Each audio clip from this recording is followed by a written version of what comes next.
Economic growth is shifting across the cities in the world. But we all know that GDP growth is not the best predictor of beauty growth. Growth is granular, and each market's growth is actually driven by many other factors, like birth rate for baby food, like economic momentum for luxury, like inbound tourism for high-end leather goods.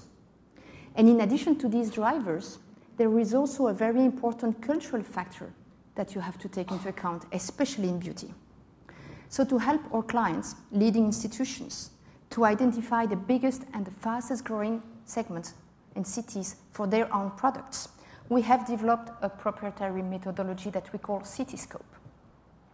Cityscope builds on our database of the 26 largest cities in the world to go beyond wealth, to identify the specific drivers and to identify the growth pockets specific for a given brand.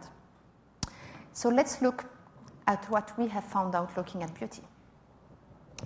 Starting with great news. Beauty market growth will accelerate. It will gain 1 percentage point on average per year. At that pace, we estimate that the market will reach 540 billion in 2025. And in beauty, we will observe the same shift to fast-growing countries as the one we see in the economy. The share of emerging markets, which is today approximately 40%, will go up to close to 60% in 13 years.